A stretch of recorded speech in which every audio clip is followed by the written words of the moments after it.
Students, welcome back to our YouTube channel Hindi hiker. आज हम 12वीं कक्षा की पुस्तक वितान भाग 2 का पाठ सिल्वर वेडिंग पढ़ रहे हैं। इससे पहले एक भाग हम कर चुके हैं। अगर आप में से किसी ने वो वीडियो नहीं देखा है तो अवश्य देखें। इस वीडियो के डिस्क्रिप्शन में भी उसका लिंक आपको मिल जाएगा। इससे पहले हमने पढ़ा कि किस प्रकार यशोधर बाबू अपने ऑफिस में जो उनके अधीन कर्मचारी हैं उनके साथ कैसे वो मजाक मस्ती करते हैं और कैसे वो लोग उनकी सिल्वर वेडिंग पर उनसे पार्टी मांगते हैं और किस प्रकार उनका परिवार उनका साथ नहीं देता और उनके परिवार में उनके 3 बेटे और 1 बेटी हैं जो उनकी बात को इग्नोर करते हैं और किस प्रकार यशोधर बाबू किशनिंदा जी के आदर्शों पर चलकर अपने पुराने ज़माने के विचारों के साथ अपना क्वार्टर संभाल कर रखते हैं और किस प्रकार वो भजन कीर्तन सुनने जाते हैं। अब तक उनके जीवन की चहल पहल के बारे में हमने पढ़ा। अब आगे पढ़ते हैं कि किशनिंदा जी क्या सोचते हैं। अफसोस, आज प्रवचन सुनने में यशोधर जी का मन खास नहीं लगा। सच तो यह है कि वह भीतर से बहुत ज़्यादा धार्मिक और कर्मकांडी हैं ही नहीं। हाँ, इस संबंध में अपने मर्यादा पुरुष किशनिंदा द्वारा स्थापित मानक हमेशा उनके सामने रहे हैं। जैसे तैसे उम्र ढल रही है वैसे वैसे वह भी किशनिंदा की तरह रोज मंदिर जाने, संध्या पूजा करने और गीता प्रेस गोरखपुर की किताबें पढ़ने का यत्न करने लगे हैं। अगर कभी उनका मन शिकायत करता है कि इन सब में लग नहीं पा रहा हूँ, तब उनसे कहते हैं कि भाई लगना चाहिए। अब तो मोह माया के साथ साथ भगवत भजन को भी कुछ स्थान देना होगा कि नहीं। नई पीढ़ी को देकर राजपाट तुम लग जाओ बाट वन प्रदेश की। जैसा करते हैं करें। हमें तो अब इस वर्ल्ड की नहीं, इसकी इस लाइफ की नहीं, इसकी चिंता करनी है। वैसे अगर बच्चे सलाह मांगे, अनुभव का आदर करे तो अच्छा लगता है। अब नहीं मांगते तो न मांगे। अब वो अपने बच्चों की बात कर रहा है, मन को समझा रहा है कि बच्चे चाहे कैसे भी हैं, जो करते हैं करते रहें। अगर वो सलाह मांगेंगे तो अच्छा लगता है, पर वो मांगते नहीं है। वो अपने मन को समझा रहा है कि तुझे भजन कीर्तन में लगना ही पड़ेगा। यशोधर बाबू ने फिर अपने को झिड़का कि यह भी क्या हुआ कि मन को समझाने में फिर भटक गए। गीता महिमा सुनो। सुनने लगे, मगर व्याख्या में जनार्दन शब्द जो सुनाई पड़ा, जनार्दन मतलब ईश्वर, शब्द जो सुनाई पड़ा, उन्हें अपने जीजा जनार्दन जोशी की याद हो आई। परसों ही कार्ड आया है कि उनकी तबीयत खराब है। यशोधर बाबू सोचने लगे कि जीजा जी का हाल पूछने अहमदाबाद जाना ही होगा। ऐसा सोचते ही उन्हें यह भी ख्याल आया कि यह प्रस्ताव उसकी पत्नी और बच्चों को पसंद नहीं आएगा। सारा संयुक्त परिवार बिखर गया है। पत्नी और बच्चों की धारणा है कि इस बिखरे परिवार के प्रति यशोधर जी का एक तरफा लगाव आर्थिक दृष्टि से सर्वथा मूर्खतापूर्ण है। यशोधर जी खुशी गम के हर मौके पर रिश्तेदारों के यहाँ जाना जरूरी समझते हैं। वह चाहते हैं कि बच्चे भी पारिवारिकता के प्रति उत्साही हों। बच्चे क्रुद्ध ही होते हैं। अभी उस दिन हद हो गई। कुमाऊ बेटे ने यह कह दिया, आपको बुआ को भेजने के लिए मैं तो पैसे नहीं दूंगा। यशोधर बाबू को कहना पड़ा कि अभी तुम्हारे बब्बा की इतनी साख है कि 100 रुपये उधार ले सके, यानी कि इतनी इज्जत उनकी बनी हुई है कि वो 100 रुपये उधार ले सके। यशोधर जी का नारा, हमारा तो सैप ही ऐसा देखा। सैप मतलब साहब के लिए बोलचाल में प्रयुक्त होता है। हमारा तो सैप ही ऐसा देखा ठहरा। हमें तो यही परंपरा विरासत में मिली है। इस नारे से उनकी पत्नी बहुत चिढ़ती है। पत्नी का कहना है और सही कहना है कि यशोधर जी का स्वयं का देखा हुआ कुछ नहीं है। माँ के मर जाने के बाद छोटी सी उम्र में वह गांव छोड़कर अपनी विधवा बुआ के पास अल्मोड़ा आ गए थे। बुआ का कोई ऐसा लंबा चौड़ा परिवार तो था नहीं। यहाँ की यशोधर जी कुछ देखते और परंपरा के रंग में रंगते।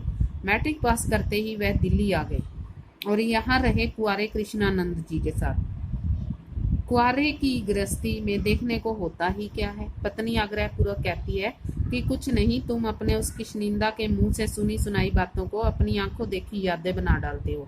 किशनिंदा को जो भी मालूम था वह उनका पुराने गवई लोगों से सीखा हुआ ठहरा। दिल्ली आकर उन्होंने घर परिवार तो बसाया नहीं जो जान पाते कि कौन से रिवाज निभ सकते हैं और कौन से नहीं। पत्नी का कहना है कि किशनिंदा तो थे ही जन्म के बूढ़े। तुम्हें क्या सूर लगा जो उनका बुढ़ापा खुद ओढ़ने लगे हो।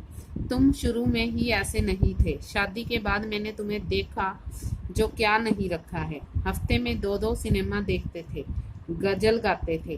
गजल गजल हुई और सहगल के गाने ही। यशोधर बाबू स्वीकार करते हैं कि उनमें कुछ परिवर्तन हुआ है, लेकिन वह समझते हैं कि उम्र के साथ साथ बुजुर्गियत आना ठीक ही है। बुजुर्गियत मतलब बड़प्पन आना।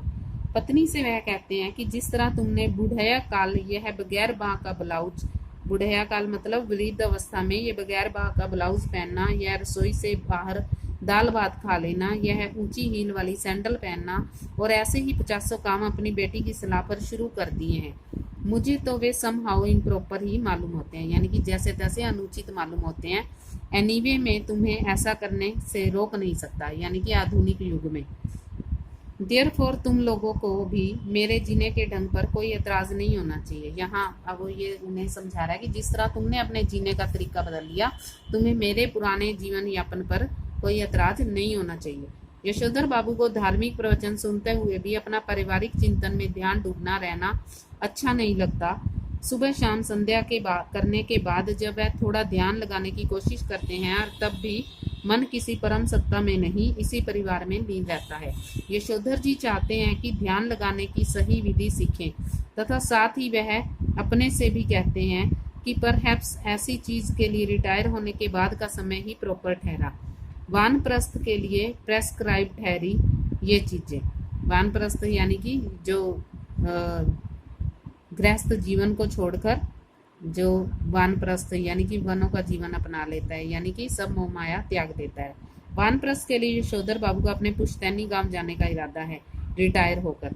For from the madding crowd समझे, यानी कि वो गांव जाकर, रिटायर होने के बाद गांव जाकर ही ईश्वर की भक्ति करना चाहते हैं। इस तरह की तमाम बातें यशोधर बाबू पैदाइशी बुजुर्गवार किशनिंदा के शब्दों में और उनके ही लहजे में कहा करते हैं, और कहकर उनकी तरह ही वह जेपी सी लगभग नकली सी हंसी हंस देते हैं। तब तक किशनिंदा दिल्ली में रहे। यशोधर बाबू नित्य नियम से हर दूसरी शाम उनके दरबार में हाजिरी लगाने पहुंचते रहे। स्वयं किशनिंदा हर सुबह सैर से लौटते हुए अपने इस मानस पुत्र के क्वार्टर में झांकना और हेल्दी वेल्दी एंड वाइज बन रहा है न भाऊ, ऐसा कहना कभी नहीं भूलते। यह यशोधर बाबू दिल्ली आए थे तब उनकी सुबह थोड़ी देर से उठने की आदत थी। किशनिंदा ने उन्हें रोज सुबह झकझोर कर उठाना और साथ सैर ले जाना शुरू कर दिया। यह मंत्र दिया कि early to bed and early to rise makes a man healthy wealthy and wise. अब जल्दी उठना और जल्दी सोना एक आदमी को हेल्दी बनाता है। जब यशोधर बाबू अलग क्वार्टर में रहने लगे और अपनी गृहस्थी में डूब गए, तब भी किशनिंदा ने यह देखते रहना जरूरी समझा कि भाऊ यानी बच्चा सवेरे जल्दी उठता है या नहीं। यशोधर बाबू को यह अच्छा लगता था कि कोई उन्हें भाऊ कहता है। हर सवेरे वह किशनिंदा से अनुरोध करते कि चाय पीकर जाएं। किशनिंदा कभी कभी इस अनुरोध की रक्षा कर लेते। यशोधर बाबू ने किशनिंदा को घर और दफ्तर में विभिन्न रूपों में देखा है, लेकिन किशनिंदा की जो छवि उनके मन में बसी हुई है वह सुबह की सैर को निकले किशनिंदा की है। कुर्ते पजामे की ऊपर ऊनी गाउन पहने, सिर पर गोल विलायती टोपी और पांव में देशी खड़ाऊ धारण किए हुए और हाथ में एक छड़ी लिए हुए। जब तक किशनिंदा दिल्ली में रहे तब तक यशोधर बाबू ने उनके पट शिष्य और उत्साही कार्यकर्ता की भूमिका पूरी निष्ठा से निभाई। पट शिष्य मतलब प्रिय छात्र। किशनिंदा के चले जाने के बाद उन्होंने ही उनकी कई परंपराओं को जीवित रखने की कोशिश की और इस कोशिश में पत्नी और बच्चों को नाराज कर दिया। घर में होली गवाना, जन्य पुण्यों के दिन सब कुमाऊनियों को जनेऊ बदलने के लिए, जन्य पुण्य मतलब जनेऊ बदलने की एक परंपरा होती थी जिसमें कमाऊनी लोग कमाऊ के निवासी जनेऊ बदलने के लिए अपने घर आमंत्रित करते थे। रामलीला की तालीम के लिए क्वार्टर का एक कमरा दे देना, ये और ऐसे ही कई और काम यशोधर बाबू ने किशनिंदा से विरासत में लिए थे। उनकी पत्नी एवं बच्चों को इन आयोजनों पर होने वाला खर्च और इन आयोजनों पर होने वाला शोर दोनों ही सख्त नापसंद थे। बदतर यही कि इन आयोजनों के लिए समाज में भी कोई खास उत्साह नहीं रह गया था। यशोधर जी चाहते हैं कि उन्हें समाज का सम्मानित बुजुर्ग माना जाए, लेकिन जब समाज ही न हो तो यह पद उन्हें क्यों कर मिले। यशोधर जी कहते हैं कि बच्चे मेरा आदर करें और उसी तरह हर बात में मुझसे सलाह लें जिस तरह मैं किस निंदा से लिया करता था। यशोधर बाबू डेमोक्रेट बाबू हैं। डेमोक्रेट मतलब लोकतांत्रिक। और हरगिज यह दुराग्रह नहीं, हरगिज मतलब बिल्कुल, हमेशा ये बुरा व्यवहार नहीं चाहते। बच्चे उनके कहे को पत्थर की लकीर समझें। लेकिन यह भी क्या हुआ कि पूछा न ताछा, जिसके मन में जैसा आया करता रहा। ग्रांटेड तुम्हारे नॉलेज ज़्यादा होगी, लेकिन एक्सपीरियंस का कोई सब्स्टिट्यूट ठहरा नहीं है बैठा, कोई विकल्प नहीं होता। मानो न मानो, झूठे मुंह से सही, एक बार पूछ तो लिया करो, ऐसा कहते हैं यशोधर बाबू। और बच्चे यही उत्तर देते हैं, बब्बा आप तो हद करते हैं, तो बात आप जानते ही नहीं, आपसे क्यों पूछें। यानी कि उसके बच्चे उसके खिलाफ थे, वो उसके पुराने रीति रिवाजों को नहीं मानते थे। प्रवचन सुनने के बाद यशोधर बाबू सब्जी मंडी गए। यशोधर बाबू को अच्छा लगता अगर उनके बेटे बड़े होने पर अपनी तरफ से ये प्रस्ताव करते कि दूध लाना, राशन लाना, CGSH डिस्पेंसरी से दवा लाना, सदर बाजार जाकर दालें लाना, पहाड़गंज से सब्जी लाना, डिपू से कोयला लाना, ये सब काम छोड़ दे, अब हम कर दिया करेंगे। एक आध बार बेटों ने खुद ही उन्होंने ही कहा, तब वे एक दूसरे से कहने लगे कि तू किया कर, तू क्यों नहीं करता। इतना कोराम मचा कि लड़कों ने एक दूसरे को इतना ज्यादा बुरा भला कहा कि यशोधर बाबू ने इस वजह को उठाना ही बंद कर दिया। जब से बेटा विज्ञापन कंपनी में बड़ी नौकरी पा गया है, तब से बच्चों का इस प्रसंग में एक ही वक्तव्य है, बब्बा हमारी समझ में नहीं आता, इन कामों के लिए आप एक नौकर क्यों नहीं रख लेते, ईजा को भी आराम हो जाएगा। कमाऊ बेटा नमक छिड़कते यह भी कहता है कि नौकर की तनख्वाह मैं दे दूंगा। यशोधर बाबू को यही समहाउ इम्प्रॉपर मालूम होता है कि उनका बेटा अपना वेतन उनके हाथ में नहीं रखे। यह सही है कि वेतन स्वयं बेटे के अपने हाथ में ही नहीं आता, अकाउंट ट्रांसफर द्वारा बैंक में जाता है। लेकिन क्या बेटा बाप के इस ज्वाइंट अकाउंट नहीं खोल सकता था? झूठे मुंह से सही, एक बार ऐसा कहता तो। तिस पर बेटे का अपने वेतन को अपना समझते हुए बार बार कहना कि यह काम मैं अपने पैसे से करने को कह रहा हूँ, आपके पैसे से नहीं, जो आप नुक्ताचीनी करें, यानी कि जो आप उसकी आलोचना करें। इस क्रम में बेटे ने पिता का यह क्वार्टर तक अपना बना लिया। अपना वेतन अपने ढंग से वह इस घर में खर्च कर रहा है। कभी कारपेट बिछवा रहा है फर्श, कभी पर्दे लगवा रहा है, कभी सोफा आ रहा है, कभी डनलप वाला डबल बेड के, और कभी सिंगार मेज, कभी टीवी, कभी फ्रिज। क्या हुआ यह? और ऐसा भी नहीं कहता कि लीजिए पिताजी, मैं आपके लिए यह टीवी ले आया। कहता यही है कि मेरा टीवी है, समझे, इसे कोई ना छुआ करे, क्वार्टर ही उसका हो गया। यह अच्छी रही। अब इनका एक नौकर भी रखो घर में।